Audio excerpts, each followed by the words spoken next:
Hello everyone, welcome to our channel. आज हम discuss करेंगे क्लास 10 साइंस का first chapter chemical reactions and equations. चलो वीडियो को शुरू करते हैं। तो अगर हम अपनी डेली लाइफ में देखें, ऐसे बहुत सारे चेंजेस होते हैं।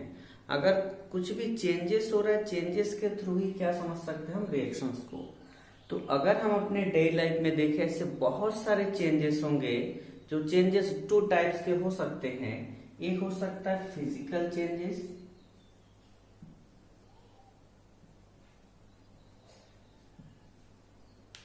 दूसरा हो सकता है chemical changes.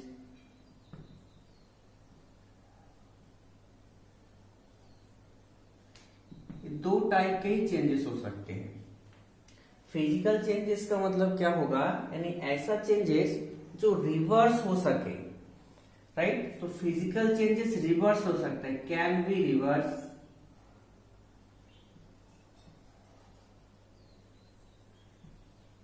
Okay, physical change क्या हो सकता है, रिवर्स हो सकता है। जैसे अगर हमारे पास वाटर है लिक्विड स्टेट में, ओके, अगर हम इसको क्या करें और ठंडा कर दें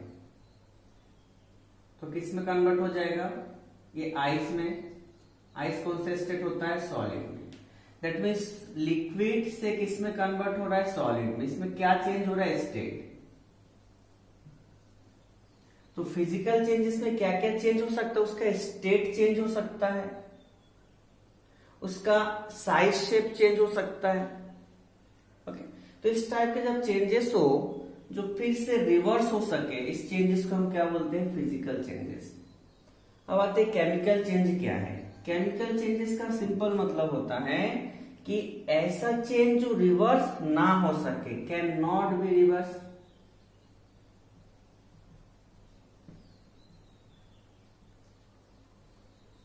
यानी ऐसा केमिकल चेंजेस जो आसानी से रिवर्स हो ही नहीं सकता।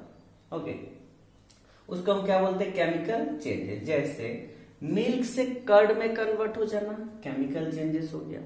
ठीक है, तो ऐसा चेंजेस जो रिवर्स पॉसिबल ना हो वो केमिकल चेंजेस में आएगा। ऐसा चेंजेस जो रिवर्स हो सकता है इजीली, उसी को हम क्या बोलेंगे, फिजिकल चेंजेस। अभी यहां हमें डिस्कस करना किसके बारे में, और केमिकल चेंजेस। क्योंकि अगर केमिकल चेंजेस होगा इसका मतलब वहां पर केमिकल रिएक्शन हो रहा है। अगर केमिकल रिएक्शन हो रहा है इसका मतलब वहां पर एक इक्वेशन बनेगा। ठीक है, तो आगे हम देखते हैं कि केमिकल रिएक्शन क्या होता है। देन क्या है केमिकल रिएक्शन। केमिकल रिएक्शन का सिंपल मतलब होता है कि न्यू कंपाउंड का फॉर्मेशन होना, राइट। तो न्यू कंपाउंड कैसे फॉर्मेशन होंगे, न्यू कंपाउंड कैसे फॉर्म हो सकते हैं। तो अगर हम, तो केमिकल रिएक्शन के लिए क्या लेना होगा हमें, रिएक्टेंट। बहुत सारे होंगे तो रिएक्टेंट्स। हमें क्या चाहिए, रिएक्टेंट चाहिए। तो रिएक्टेंट से क्या बनेगा, प्रोडक्ट बनेगा।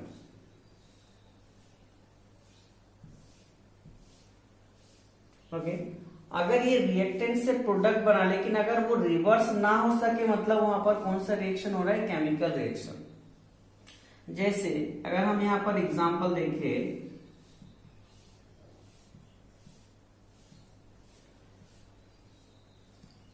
Na सोडियम जो एक मेटल है, सॉलिड स्टेट एग्जिस्ट करते हैं। अगर हम इस सोडियम मेटल को वाटर के साथ रिएक्शन करते हैं, वाटर लिक्विड स्टेट में, तो इसके रिएक्शन से क्या क्या बनेगा, यहां पर NaOH बनेगा, एक्वस फेस में NaOH बनेगा, प्लस यहां से हाइड्रोजन गैस रिलीज होगा।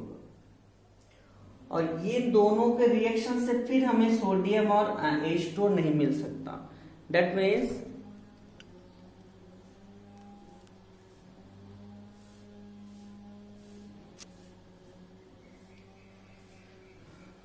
सोडियम एंड H2O से क्या बना, हमें sodium hydroxide and hydrogen gas यहां से रिलीज हुआ। दैट मीन्स इन दोनों से फिर हम सोडियम और H2 नहीं बना सकते, क्योंकि एक बार प्रोडक्ट बना वो रिवर्स नहीं हो सकता। तो यहां पर कौन सा रिएक्शन हुआ, यहां पर केमिकल रिएक्शन हुआ। ओके, तो केमिकल रिएक्शन रिवर्स नहीं हो सकता, एक बार प्रोडक्ट बना वो फिर से रिएक्टर में कन्वर्ट नहीं हो सकता। ओके, तो यहां पर सोडियम एंड वाटर मॉलिक्यूल्स ये हमारे लिए क्या है, ये रिएक्टेंट्स हैं, और यहां पर sodium hydroxide and hydrogen gas जो बना है ये हमारे लिए क्या है, ये प्रोडक्ट है।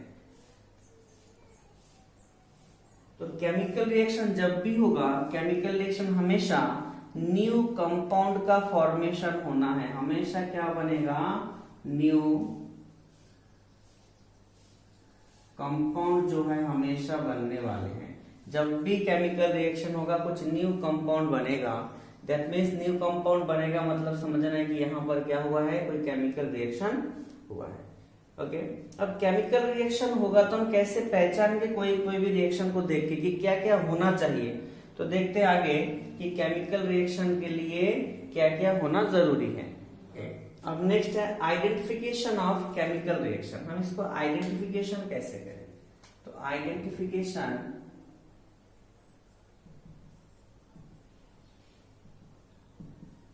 ऑफ केमिकल रिएक्शन, अगर कहीं पर केमिकल रिएक्शन हुआ तो हम इसको आइडेंटिफिकेशन कैसे कर सकते हैं। फर्स्ट क्या है,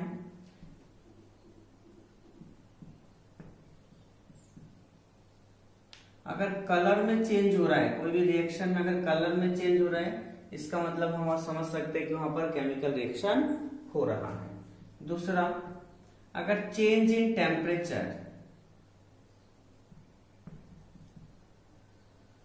अगर टेम्परेचर में चेंज हो रहा है मतलब समझना है कि वहां पर क्या हो रहा है, केमिकल रिएक्शन हो रहा है। अगर वहां से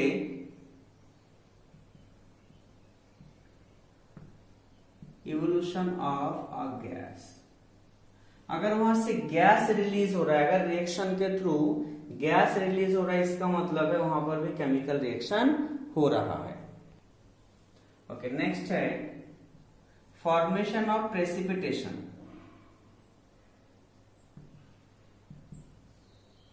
शॉर्ट में पीपीटी, फॉर्मेशन ऑफ प्रेसिपिटेशन मतलब अगर रिएक्शन करके वो नीचे सेटल डाउन हो जाए, दैट मीन्स पीपीटी बन गया।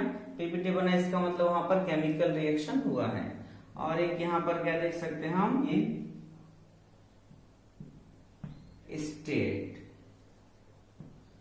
अगर हम सॉलिड और लिक्विड का रिएक्शन करा रहे हैं, मान लो उसमें से गैस बन गया, तो अगर ऐसे दूसरे स्टेट में चेंज हो जाए दोनों के रिएक्शन से, कि सॉलिड सॉलिड रिएक्शन कराया और बन गया दूसरा लिक्विड एंड गैसेस, तो इस टाइप के रिएक्शन होगा तब भी हम उसको क्या बोलेंगे, केमिकल चेंजेस। तो इतने सारे अगर रिएक्शंस में हमें दिखे इसमें से कुछ भी, कि अगर उसमें कलर में चेंज हो जा रहा है, टेम्परेचर में चेंज हो रहा है, गैस रिलीज हो रहा है रिएक्शन के थ्रू, या पीपीटी बन रहा है नीचे सेटल डाउन हो रहा है, या फिर स्टेट चेंज हो रहा है, तो ये सब इसके थ्रू हम पहचान सकते हैं कि हाँ यहाँ पर केमिकल रिएक्शन हुआ है। नेक्स्ट है केमिकल इक्वेशन।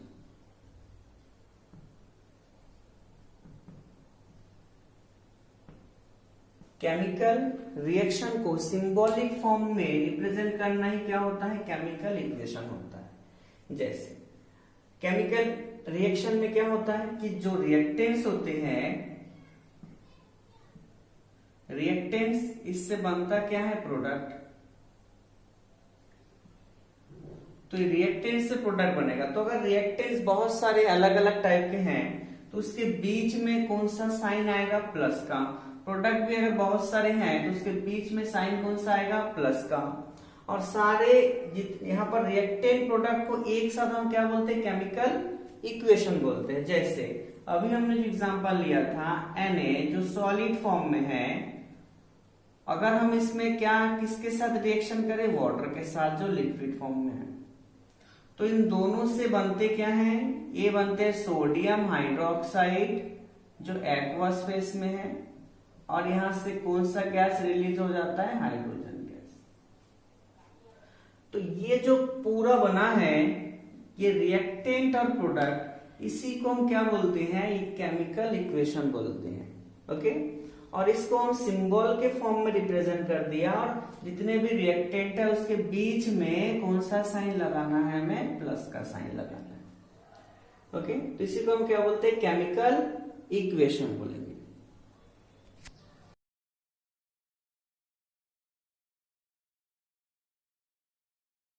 तो इससे क्या बनेगा प्रोडक्ट, ये तो अपना रिएक्टेंट हो गया। प्रोडक्ट क्या बनेगा, इससे बनता है CO2 गैस फॉर्म में, और क्या बनता है H2 लिक्विड फॉर्म में। ये हो जाएगा गैस फॉर्म में, ये चला जाएगा लिक्विड फॉर्म में। ये भी गैस है, ये भी गैस है। तो गैस से क्या बना, यहाँ पर लिक्विड और गैस बना, मतलब यहाँ पर ये क्या बन गया, केमिकल रिएक्शन हुआ।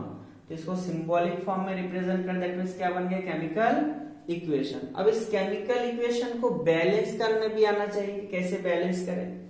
तो हमेशा कोई भी केमिकल रिएक्शन हो, रिएक्टेंट साइड में जितने एटम्स होंगे उतना ही एटम्स प्रोडक्ट साइड में होना चाहिए।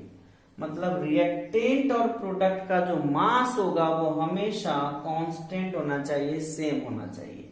ओके, तो रिएक्टेंट और प्रोडक्ट का जो मास होगा हमेशा सेम आना चाहिए।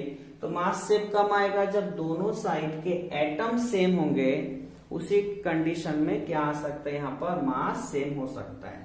तो यहाँ पर हमने क्या देखा कि देखो रिएक्टेंट में एक कार्बन है, यहाँ पर एक कार्बन है, ठीक है, ये तो बैलेंस है। हाइड्रोजन यहाँ पर 4 है, हाइड्रोजन यहाँ पर कितने 2 है, ये बैलेंस नहीं है। ऑक्सीजन यहाँ पर 2 है, ऑक्सीजन यहाँ पर कितने हैं 3 है, ये भी बैलेंस नहीं है। तो बैलेंस कैसे करें, अगर इस हाइड्रोजन 4 करना है हमें यहाँ पर, तो सामने अगर हम 2 लगा दे तो क्या हो गया, 2 2 जा 4, तो हाइड्रोजन का बैलेंस हो गया। ऑक्सीजन देखोगे यहाँ पर सामने 2 लगा तो ऑक्सीजन भी 2 है, और यहाँ पर 2 है, तो 2 + 2 4, यहाँ पर हमें सिर्फ 2 है, तो सामने क्या लगा दिया हमने 2। तो ये क्या हो गया, ये केमिकल रिएक्शन जो है, ये केमिकल इक्वेशन है, बैलेंस हो गया। ओके, यहाँ पर अगर हम देखें तो यहाँ पर हमें दिख रहा है कि एक सोडियम है और H2 वाटर मॉलिक्यूल, इसमें 2 हाइड्रोजन एक ऑक्सीजन है। तो यहाँ पर अगर हम देखें कि इसमें हाइड्रोजन तो 3 है, ऑक्सीजन 1 है और सोडियम 1 है। तो हाइड्रोजन यहाँ पर कितने मॉलिक्यूल्स है, यहाँ पर 3 है। इसको अगर हमें बैलेंस करना है तो कैसे कर सकते हैं कि अगर हमें यहाँ पर बैलेंस करने के लिए सामने अगर मैं लगा दूं 2, सामने लगा दिया 2 में, तो 2 लगाने से क्या हो गया, ये हो गया हाइड्रोजन 2, यहाँ पर 2 4, इस 4 को करने के लिए यहाँ पर मैंने क्या लगा दिया 2, तो 2 2 जा 4। इससे हुआ क्या, ऑक्सीजन भी 2 है, यहाँ पर भी ऑक्सीजन 2 है, तो ऑक्सीजन पे बैलेंस हो गया। अब यहाँ पर सोडियम 1 है, यहाँ पर 2 है, इसको बैलेंस करने के लिए सामने मैंने क्या लगा दिया 2 लगा दिया। तो अभी क्या है, ये जो केमिकल इक्वेशन है ये टोटली क्या हो गया, यहाँ पर बैलेंस हो गया। तो हमें केमिकल रिएक्शन को भी बैलेंस करना आना चाहिए, और उसके लिए हमेशा हमें क्या ध्यान देना है, जो रिएक्टेड साइड में, रिएक्टेंट में जितने एटम्स होंगे उतने ही एटम्स हमें प्रोडक्ट साइड में होना चाहिए, तभी वो केमिकल रिएक्शन बैलेंस होगा। ओके, नेक्स्ट क्या देखेंगे हम, types of chemical reactions.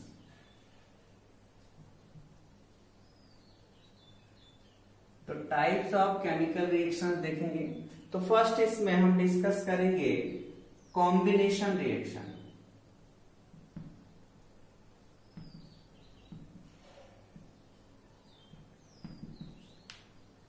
Combination reaction का मतलब क्या होगा, जो भी हमारे रिएक्टेंट होंगे वो रिएक्टेंट मॉलिक्यूल आपस में क्या कंबाइन हो जाएंगे और न्यू कंपाउंड फॉर्मेशन करेंगे।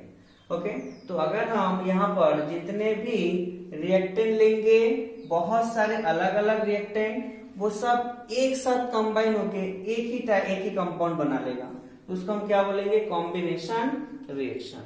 जैसे अगर हम किसके साथ, अगर हम यहाँ पर कैल्शियम ऑक्साइड सॉलिड फॉर्म में मिलेगा, अगर मैं H2O के साथ लिक्विड फॉर्म में क्या कर दूं, इसका रिएक्शन कर दूं, मतलब H2O में कैल्शियम ऑक्साइड को मिला दूं, तो जैसे मिलाऊंगा यहाँ पर प्रोडक्ट क्या बनेगा, यहाँ पर बनेगा कैल्शियम हाइड्रोक्साइड। किस फॉर्म में आएगा, ये एक्वस फॉर्म में, और ये साथ में रिलीज करता है हीट। क्या रिलीज करेगा, हीट। ओके, तो यहाँ पर रिएक्टेंट अलग अलग था, दोनों यहाँ पर क्या हो गया, कंबाइन हो गया। ओके, कंबाइन होके क्या, कंबाइन होके एक कंपाउंड बना ले। दैट मीन्स यहाँ पर क्या हुआ, केमिकल रिएक्शन, लेकिन दोनों एक साथ कंबाइन हो गए तो कॉम्बिनेशन रिएक्शन हो गया।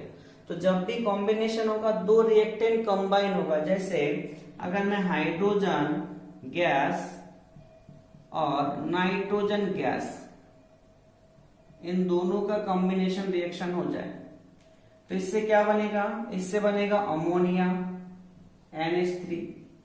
तो अमोनिया ये बन गया अमोनिया। तो दो अलग अलग रिएक्टेंट से एक ही बना, दैट मींस ये क्या हो गया, कॉम्बिनेशन रिएक्शन। एग्जांपल अगर हम देखिए, हाइड्रोजन गैस और ऑक्सीजन गैस,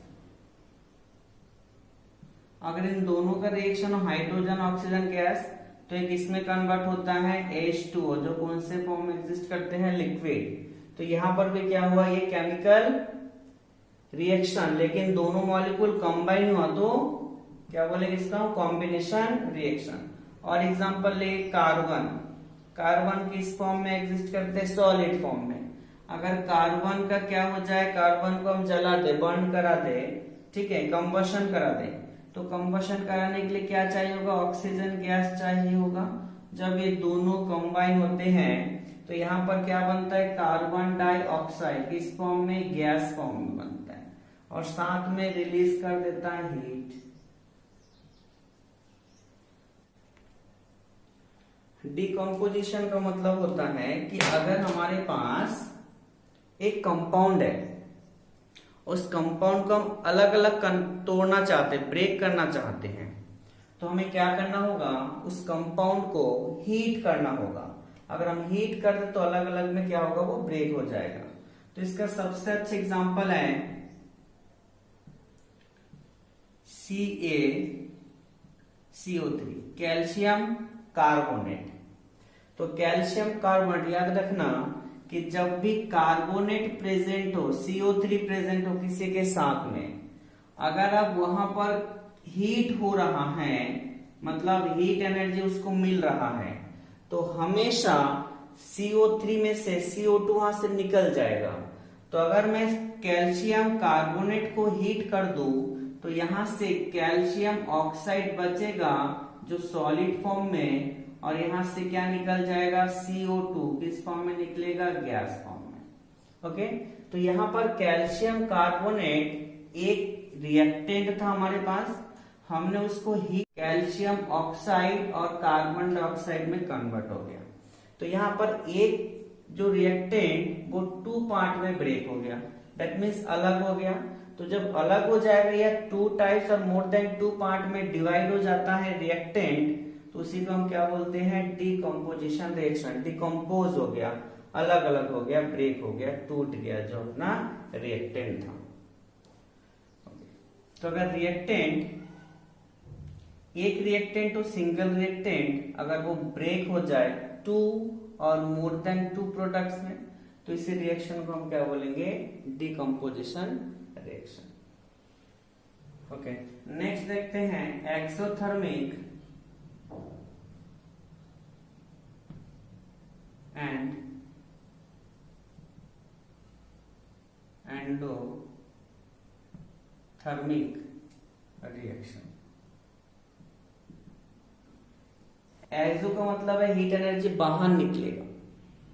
देखो एक्सोथर्मिक, एक्सो का मतलब होता है कि यहां से हीट बाहर निकलेगा, थर्मिक का मतलब हीट होता है।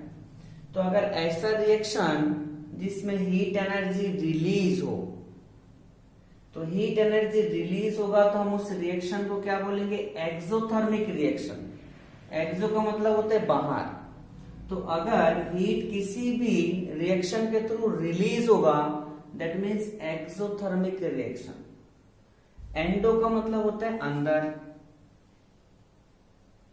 किसी भी रिएक्शन में अगर हीट अंदर जा रहा होगा, ओके, इनसाइड जा रहा होगा, अंदर जा रहा होगा, तो उस रिएक्शन को हम क्या बोलेंगे, एंडोथर्मिक रिएक्शन। एंडो का मतलब इनसाइड, अंदर के अंदर, राइट। तो जब भी हीट रिक्वायर्ड होगा किसी भी केमिकल रिएक्शन में, जब हीट रिक्वायर्ड होगा उस रिएक्शन को हम बोलेंगे एंडोथर्मिक रिएक्शन। तो इसमें रिलीज होगा हीट और इसमें हीट रिक्वायर्ड होगा। Okay right. तो इसके एग्जांपल्स देख लेते हैं इसके एक्सोथर्मिक का। तो एक्सोथर्मिक एग्जांपल, अगर हम मीथेन गैस, कौन सा गैस, मीथेन गैस, ये गैस फॉर्म में है, अगर मीथेन गैस को हम क्या करा दे, जला दे, ठीक है, तो उसके लिए क्या चाहिए होगा, हमें ऑक्सीजन चाहिए होगा, जो भी गैस फॉर्म में एग्जिस्ट करते हैं। अब इसके रिएक्शन से बनेगा क्या, इसके रिएक्शन से ये बन जाएगा कार्बन डाइऑक्साइड जो कि गैसियस फॉर्म में होगा, और क्या बन जाएगा, वाटर मॉलिक्यूल जो लिक्विड फॉर्म में होगा। बैलेंस करने के लिए यहाँ पर हमें 2 लगाना है, यहाँ पर हमें 2 लगाना है, ठीक है। अच्छा, अब साथ में ये रिलीज क्या करेगा, हीट, क्या रिलीज करेगा, हीट। तो हमारे जो एलपीजी सिलेंडर होता है, एलपीजी सिलेंडर में नॉर्मली तो ब्यूटेन होता है सबसे ज्यादा, लेकिन जो बायोगैस की बात करें हम, बायोगैस, उसमें सबसे ज्यादा कौन सा गैस होता है, मीथेन गैस। एंडोथर्मिक के लिए हीट क्या होता है, रिक्वायर्ड होता है। तो एक एग्जांपल हम सबसे कॉमन वाला एग्जांपल अगर यहां से ले, कौन सा, फोटोसिंथेसिस। तो फोटोसिंथेसिस के प्रोसेस के लिए हमें हीट रिक्वायर्ड होता है। तो हीट रिक्वायर्ड होता है, दैट मीन्स में क्या चाहिए फोटोसिंथेसिस के लिए, कार्बन डाइऑक्साइड जो एटमॉस्फेयर से आता है। अच्छा, और क्या चाहिए, वाटर मॉलिक्यूल्स जो सॉइल से आ जाएगा, ठीक है। अच्छा, अब इसमें क्या चाहिए हमें, सनलाइट। तो सनलाइट को हम ऐसे रिप्रेजेंट कर सकते हैं एच न्यू से, इस सनलाइट के लिए। अब ये होगा का प्रोसेस, प्लांट के जिस भी पार्ट में ग्रीन कलर होगा, मतलब ग्रीन कलर में क्या होता है, क्लोरोफिल। तो क्लोरोफिल में ही ये प्रोसेस होना है। तो जब भी carbon dioxide, water molecules sunlight के प्रेजेंस में क्लोरोफिल में प्रोसेस होता है, जिससे बनता है ग्लूकोज और रिलीज होता है O2। तो यहां पर ये जो सनलाइट है, मतलब एक टाइप का क्या हम बोल सकते हैं, हीट एनर्जी है। तो हीट एनर्जी यहाँ पर रिक्वायर्ड हो रहा है।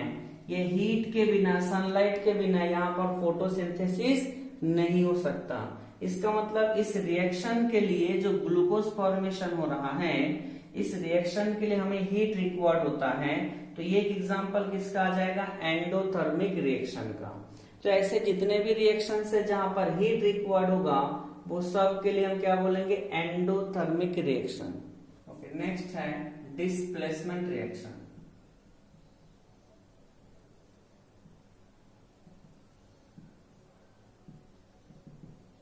Displacement reaction, displacement reaction 2 type का होता है। एक होता है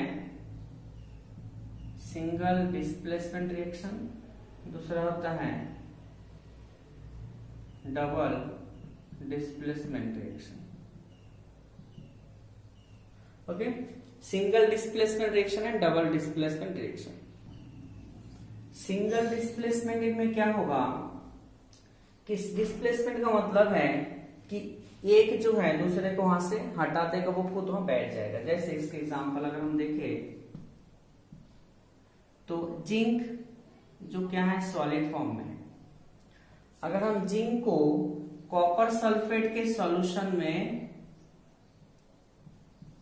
जिंक को डाल दें, तो जिंक क्या करेगा, जो जिंक है इस कॉपर को यहां से डिस्प्लेस कर देगा, वो खुद वहां पर बैठ जाएगा। किसके साथ, सल्फेट के साथ। तो अपना जो प्रोडक्ट बनेगा वो क्या बनेगा, जिंक सल्फेट बन जाएगा एक्वस फॉर्म में, और अलग क्या हो जाएगा यहां से, कॉपर। दैट मीन्स कॉपर को यहां से क्या किया गया, अलग कर दिया गया, डिस्प्लेस कर दिया गया, हटा दिया गया। क्यों हटाया गया, क्योंकि यहाँ पर जो जिंक है ये ज्यादा पावरफुल है कॉपर से। तो यहाँ पर क्या किया, जिंक ने कॉपर को डिस्प्लेस कर दिया। तो एक ही डिस्प्लेस हुआ है, इसीलिए हम इसको बोलते हैं सिंगल डिस्प्लेसमेंट। तो डबल डिस्प्लेसमेंट में क्या होगा कि दो ही डिस्प्लेस हो जाएगा। इसका सबसे अच्छा एग्जांपल है कि एक एसिड और एक बेस का एग्जांपल ले सकते हैं हम। जैसे एसिड, मान लो हमने HCl और बेस में NaOH ले लिया, ठीक है। अच्छा, अब यहाँ पर देखो Cl में माइनस, हाइड्रोजन में प्लस, OH में माइनस, सोडियम में प्लस। तो ये प्लस वाला माइनस के साथ अलग हो जाएगा और ये माइनस वाला ये प्लस के साथ ये अलग हो जाएगा, दोनों अलग अलग हो जाएंगे। तो यहां पर NaCl बन जाएगा, NaCl। और यहां पर HOH, तो HOH को आप चाहो तो H2O लिखो या चाहो तो HOH लिखो, कोई दिक्कत नहीं। ओके, तो देखो यहां पर दोनों ही अलग हो गए। यहां पर तो अगर दो अलग हो रहा है दैट मीन्स क्या बोलेंगे हम, डबल डिस्प्लेसमेंट रिएक्शन, दोनों डिस्प्लेस हो गया। हाइड्रोजन ने यहां से क्लोरीन यहां आ गया, हाइड्रोजन यहां चला गया, दोनों ही डिस्प्लेस हो गया। तो इसको हम बोलते हैं double displacement reaction. Next topic है ऑक्सीडेशन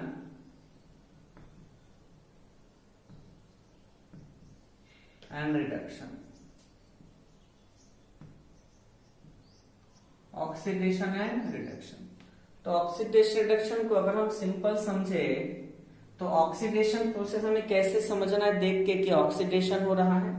तो ऑक्सीडेशन में देख रहा है अगर वहां पर ऑक्सीजन का ऐड हो रहा है, किसका ऐड हो रहा है, ऑक्सीजन, मतलब वो ऑक्सीडेशन रिएक्शन हो रहा है। अगर ऑक्सीजन रिलीज हो रहा है, ऑक्सीजन क्या हो रहा है, रिलीज हो रहा है, निकल रहा है, दैट मीन्स रिडक्शन हो रहा है।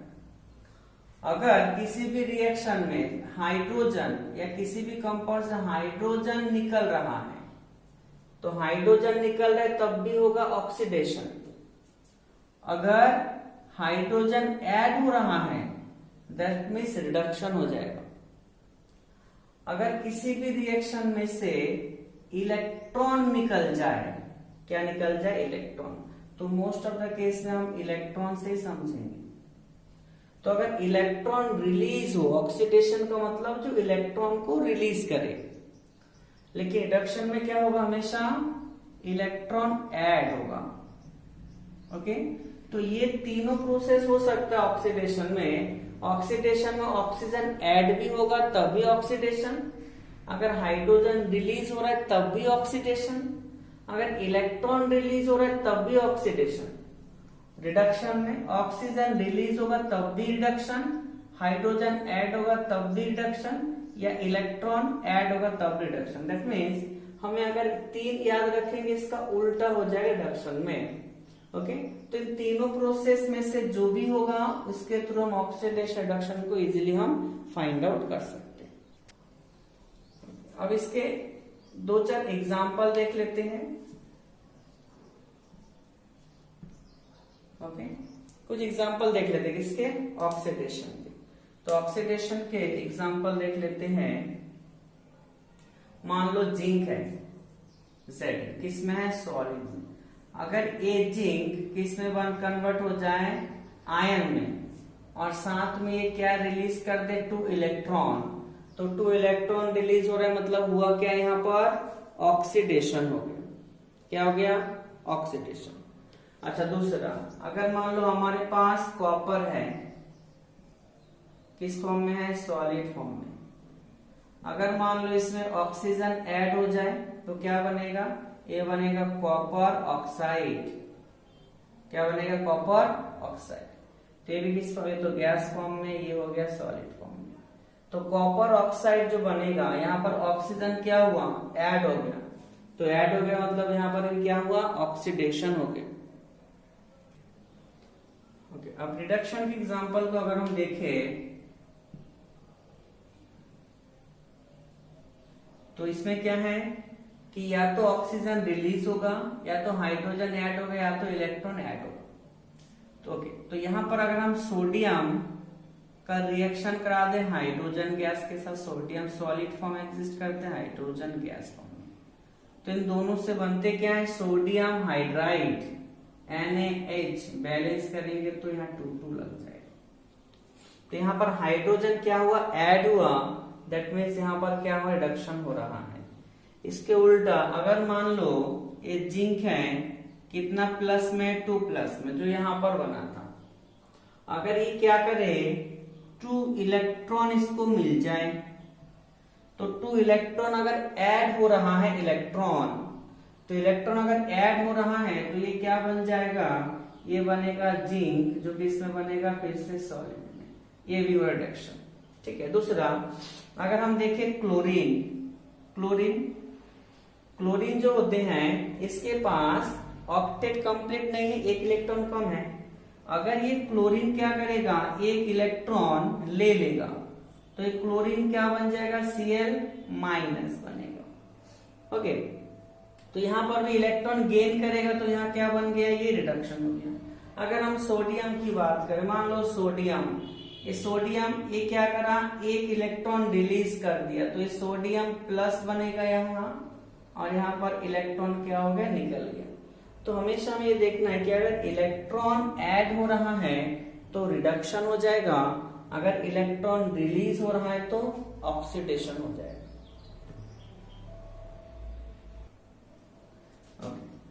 अब यहाँ पर एक टॉपिक है इसमें कि अगर जिसमें दोनों ही प्रोसेस हो जाए, ऑक्सीडेशन भी हो और रिडक्शन भी हो, तब हम क्या करें। अगर ऐसा केस हो कि ऑक्सीडेशन भी हो, रिडक्शन भी हो रहा है, तो इसके लिए हम क्या करेंगे, ऑक्सीडेशन का OX लेते हैं और रिडक्शन का यहाँ पर RET लेते हैं, तो क्या होगा, रिडॉक्स रिएक्शन बनेगा। इन दोनों को कंबाइन करेंगे तो क्या बनेगा, रिडॉक्स। तो रिडॉक्स रिएक्शन, ओके। तो जिसमें ऑक्सीडेशन रिडक्शन दोनों प्रोसेस हो, हम क्या बोलेंगे उसको, हम रिडॉक्स रिएक्शन। तो रिडॉक्स रिएक्शन के लिए दोनों प्रोसेस होना चाहिए, ऑक्सीडेशन भी एंड रिडक्शन भी। तो इसका एक आध एग्जांपल हम देख लेते हैं। रिडॉक्स रिएक्शन का अगर हम एग्जांपल देखें कि रिडॉक्स रिएक्शन में, तो ये है कॉपर ऑक्साइड। कॉपर ऑक्साइड के साथ हम क्या करते हैं, हाइड्रोजन को ऐड करते हैं। तो हाइड्रोजन लेकर इसको करना होगा हमें हीट। जब भी हीट होगा तो हमें क्या दिखेगा कि कॉपर यहां से अलग हो गया और यहाँ पर H2O बन गया। तो यहाँ पर हमें क्या दिख रहा है कि यहां से देखो कॉपर से ऑक्सीजन निकल गया, इसका मतलब जब किसी से ऑक्सीजन रिलीज होता है तो हम उसको क्या बोलते हैं, रिडक्शन। तो यहां पर हुआ रिडक्शन हुआ। पहले हाइड्रोजन अकेला था, लेकिन यहां पर हमें दिखा कि हाइड्रोजन के साथ आ गया ऑक्सीजन, मतलब ऑक्सीजन ऐड हो गया। तो ऐड हो गया का मतलब यहां पर हो गया ऑक्सीडेशन। ओके, तो एक ही केमिकल रिएक्शन में हमें ऑक्सीडेशन भी दिख रहा है और रिडक्शन भी दिख रहा है। तो अगर एक ही केमिकल में दोनों प्रोसेस हो रहा है, ऑक्सीडेशन रिडक्शन, ऐसे रिएक्शन को हम रिडॉक्स रिएक्शन बोलेंगे। क्या बोलेंगे, रिडॉक्स रिएक्शन। तो यहाँ पर रेड का मतलब रिडक्शन, OX का मतलब ऑक्सीडेशन, दोनों प्रोसेस एक ही केमिकल इक्वेशन या केमिकल रिएक्शन में हो रहा है। ओके, नेक्स्ट है effect of oxidation reaction in everyday life. तो एवरीडे लाइफ में ऑक्सीडेशन रिएक्शन का क्या इफेक्ट होता है। तो दो टाइप के इफेक्ट हमें यहाँ देखना है, करोजन एंड रेंसिडिटी। का मतलब क्या होता है कि अगर एक ऐसा केमिकल रिएक्शन हो रहा है मेटल में, तो जैसे आयरन में रस्टिंग होता है, तो रस्टिंग होता है, कैसे रस्टिंग, उसके लिए रिक्वायरमेंट होता है वाटर मॉलिक्यूल्स अगर होगा एटमॉस्फेयर में, अगर ऑक्सीजन होगा, उस कंडीशन में आयरन जो मेटल है इसमें क्या हो जाता है, इसका जो सरफेस है वो सरफेस पूरा क्या हो जाता है, खराब हो जाता है। तो उसी को हम क्या बोलते हैं, रस्ट बोलते हैं। यानी जो रस्टिंग ऑफ आयरन है उसके लिए ये वाटर मॉलिक्यूल, ऑक्सीजन, इसके बिना पॉसिबल नहीं है। और जो रस्ट होता है उसका केमिकल फॉर्मूला होता है Fe2O3.XH2O। ओके, तो जो रस्टिंग ऑफ आयरन है उसके लिए रिक्वायरमेंट है H2O ऑक्सीजन, उसके बाद ही जो आयरन मेटल है उसके सरफेस में क्या होगा, सरफेस वाला पार्ट वो खराब हो जाता है कुछ टाइम के बाद, उसी को हम बोलते हैं रस्टिंग। और जो रस्ट का जो कलर होता है वो रेडिश ब्राउन कलर का हमें दिखता है, मतलब आयरन का जो शाइन है वो टोटली क्या हो जाता है, खत्म हो जाता है। तो अगर हमें रस्टिंग से प्रोटेक्ट करना है उस आयरन मेटल को, तो उसके लिए हम क्या करते हैं, उस आयरन को हमें, आयरन मेटल को अगर हमें प्रोटेक्ट करना है कि वो रस्टिंग ना हो, तो उसके लिए हम उस पर पेंट कराना होगा या फिर दूसरे ऐसे मेटल का कोट लगाना होगा जो बहुत ही लीस्ट रिएक्टिव हो। ओके, जिसके अब रेंसिडिटी क्या होता है, रेंसिडिटी किसी भी फूड आइटम में अगर क्या प्रेजेंट हो, फैट हो या फिर ऑयल। तो अगर किसी फूड आइटम में फैट या फिर ऑयल प्रेजेंट हो तो ऑक्सीडेशन प्रोसेस के थ्रू उस फूड आइटम का जो टेस्ट है